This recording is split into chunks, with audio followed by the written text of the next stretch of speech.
Robert Kyagulanyi Ssentamu asiibye Kannungu, Lukunjiri ne Mitooma. Mukazi we ayongedde okumukuutira akadingidi.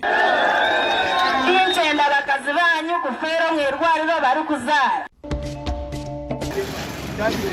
Poliisi ekutte Manerenda akoonye emizigo gy'omukazi gwe yawola ssente. Alajana zibaddeetera n'enzibaddiza ne bazizira.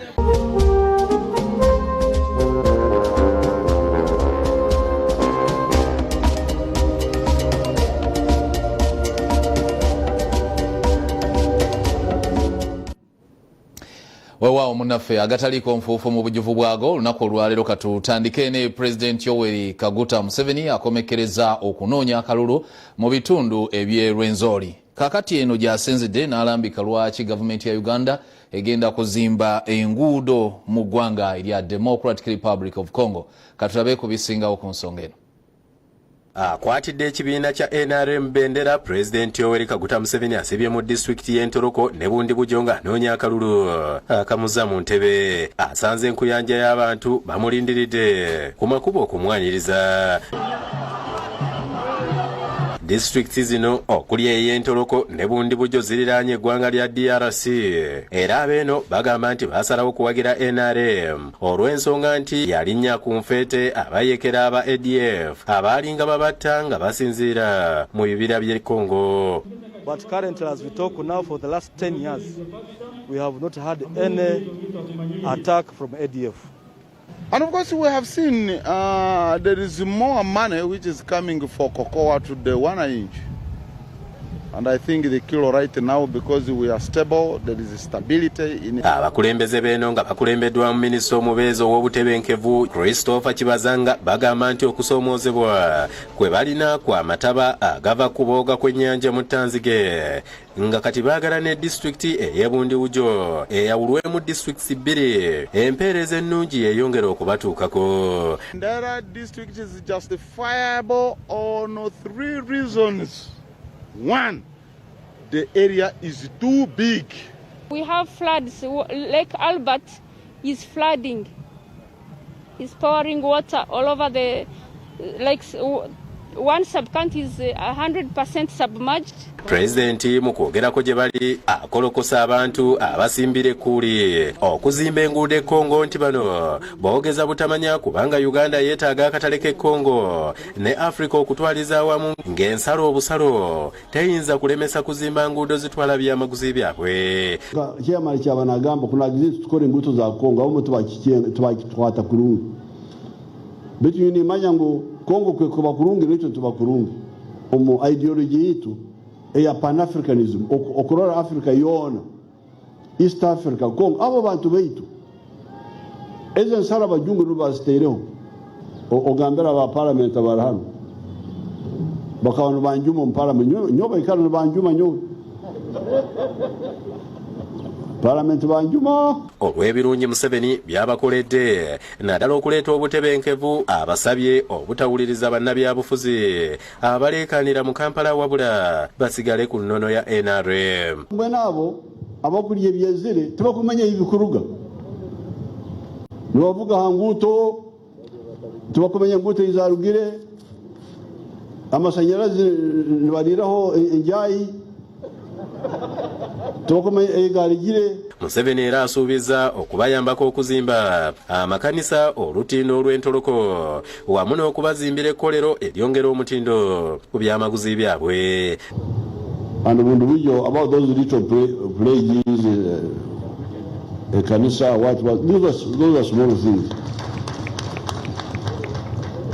Tora twakozera oluguuto luno lwona okuruga Fort Portal okukikani tolalemu okusakala ekanisa.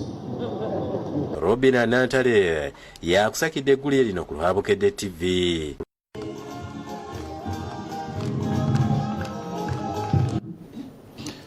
Wabala nnyo Musaso waffe Robina Nantale. Bwe tweyongerayo n'amawulire agataliko nfuufu, Engineer Patrick Oboy Amriat nga yakwatidde ekibiina ekya FDC bendera asiibye Nakawasako ne Kawempe ng'agenda mu maaso n'okunoonya akalulu akanamutuusa mu ntebe y'obukulembeze obw'eggwanga.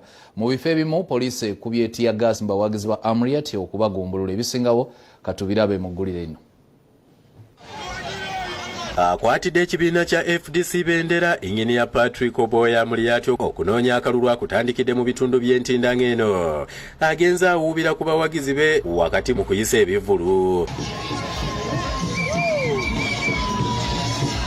Oluvannyuma Power ayolekedde Naggulu ng'eno yeegatiddwako Namungi w'omuntu nga kw'otadde bannabyabufuzi ab'enjawulo.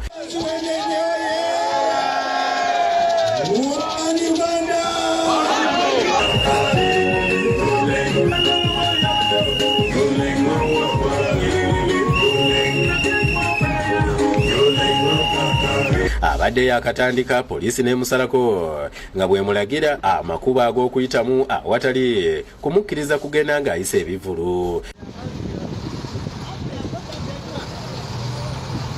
Kino Power akiganye eky'okuyita mu makubo poliisi gy'ebadde emutegekedde era ekiddiridde kubadde kumukuba mu tiyagaasi n'amazzi aga langi wakati mu kusooka okuwanyisiganya ebigambo wakati wa poliisi n'abawagizi ba Power.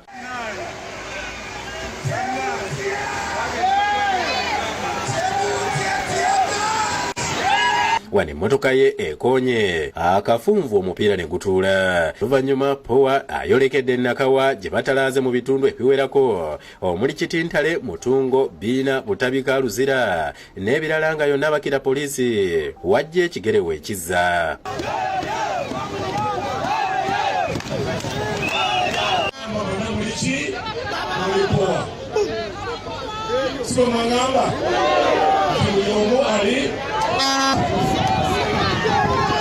Emyaka 35 batusumbua uno Power FDC baze tujakuwangula. Oluvannyuma Power ne banne boolekedde mu bitundu bya Kawempe ng'eno batandikidde Kisaasi ne baviira mu kumbuzi ku Lwegayaza ne boolekera Empererwe.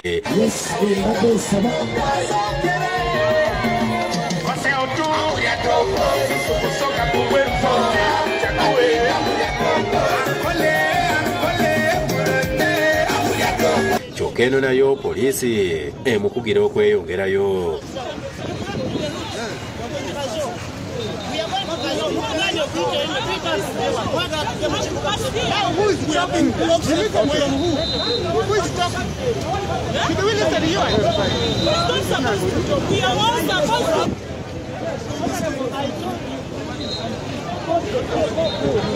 So where are we moving? Want us Wabula embeera etabuse bw'atuuse bwayise ku bitaala poliisi weemulagidde akwate eridda kussa Apollo kyokka ne yeerema ng'ekizzeeko kubadde kuwandagaza tiyagaasi wakati mu kwogerera poliisi ebisongovu.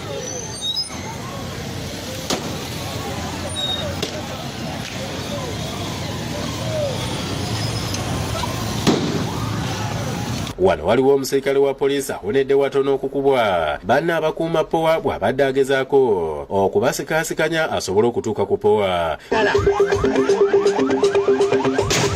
Ernest Chaze yakusakidde eggulire lino ku Lwabukedde TV.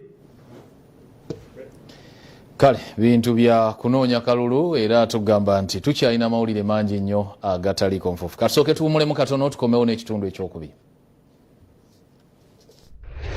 Nabino mugataliko nfofo Junior Soap mukwano gw'abaana bange bwe malo banaza mbasi nabijjayo bato bannaabwe nga bamulese dda ekyama anyiriza abeebasa bulungi ayina akawoowo akalungi aziza okubutuka okuletebwa diapers mulungi ne ku nsusu z'entondo. Comfort mattresses offer maximum comfort for a healthy body, durable. It can be found at our dealer shops and agent stores countrywide. Where there's a home, there is a Comfort mattress. Abatuuze bakudde ebikondo ku ttaka ly'omugagga bye yataddeko. Njagala okwebaza DPC ono omupya aliwo kubanga ayingidde mu nsonga zino.